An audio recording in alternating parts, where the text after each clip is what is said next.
como que é o nosso comportamento da nossa mecânica respiratória. O que faz o ar entrar para dentro do pulmão, pessoal? É muito comum a gente aprender assim, o ar ele entra dentro do pulmão e ele sai por variação de pressão. Mas quais pressões estão envolvidas para você ter essa entrada e saída de ar para dentro do pulmão? Então, a gente tem ali a primeira pressão envolvida, pessoal. O que faz você colocar o ar para dentro do pulmão é o quanto de força muscular inspiratória você tem. Então, a nossa ventilação, a nossa entrada de ar, ela começa, Josélia, na força que você faz para os seus músculos inspiratórios. Por quê? Quando você contrai os seus músculos inspiratórios, se eu contrair aqui, ó, é diferente de eu contrair isso daqui, ó. Por que que nesse segundo exemplo eu consegui colocar mais ar para dentro do pulmão? Porque eu coloquei o quê? Mais força muscular. Essa força muscular maior, essa maior contração muscular, permitiu o quê? Um maior movimento da minha caixa torácica.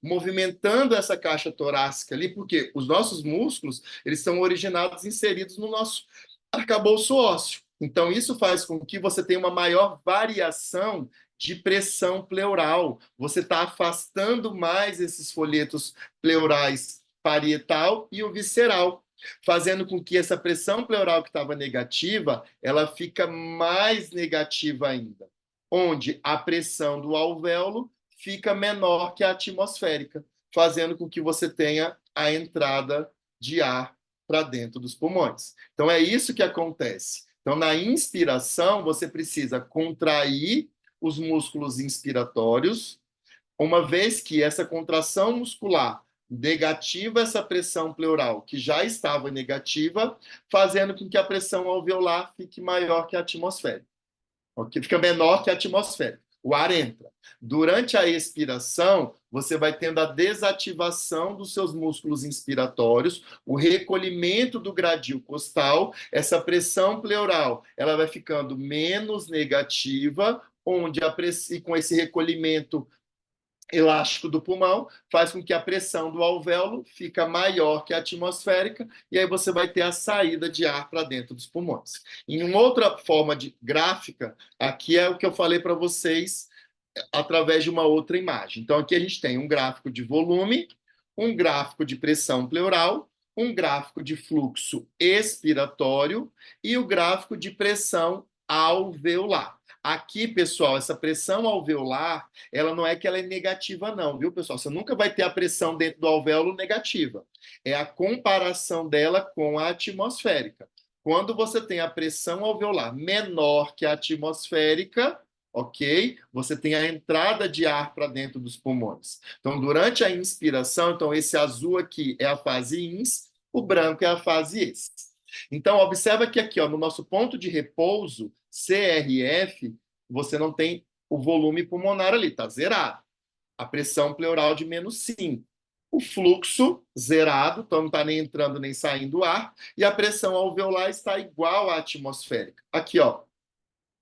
A partir do momento que eu faço isso, ó, eu contrair meus músculos inspiratórios, eu estou negativando a minha pressão pleural de -5 para -6, -7, -8. Logo, a minha pressão do alvéolo fica menor que a atmosférica e o ar vai entrando para dentro do pulmão. Por isso que aí o fluxo, daqui no gráfico de fluxo respiratório, ele está negativo. Terminou minha fase INS, a minha pressão alveolar está igual à atmosférica, zerou aqui de novo, o meu fluxo está zerado, agora eu estou desativando os meus músculos. Então, uma desativação paulatina. Você vai tendo o retorno da pressão pleural de -8 para -5, logo a pressão do alvéolo fica maior que a atmosférica e você tem a saída de ar de dentro dos pulmões. Ok? Então, isso as pressões que estão envolvidas durante a INS e a ES. Por isso que um paciente que tem fraqueza muscular inspiratória, um paciente com doença neuromuscular, com doenças progressivas, ou o paciente tem ali um déficit de força muscular inspiratória, ele vai ter um prejuízo nisso daqui. Ele não vai conseguir gerar, Naira, um volume pulmonar suficiente. Então, obrigatoriamente, ele precisa de uma assistência ventilatória, um auxílio para colocar o ar para dentro desse pulmão. Por isso que ele precisa de um suporte ventilatório com 2 níveis pressóricos. Principalmente, ele necessita do IPAP, dessa pressão inspiratória, que é o que vai facilitar a entrada de ar para dentro desse pulmão. Ok? O pulmão dele, o parênquima pulmonar dele, o alvéolo dele, tem uma complacência normal. Ele não tem problema de complacência ali, entendeu? Mas o problema dele vai ser o quê? Não ter o principal responsável em colocar o ar para dentro do pulmão, que são os músculos. Então começa lá no início do processo. Ele não tem músculo capaz de fazer isso daqui, ó. Então, logo, ele não vai conseguir ter tanta variação de pressão alveolar com a atmosférica, por isso que ele faz um volumíco. A gente precisa dar uma ajuda inspiratória para colocar mais ar para dentro desse pulmão, ok? Que bom que vocês gostaram desse slide, pessoal.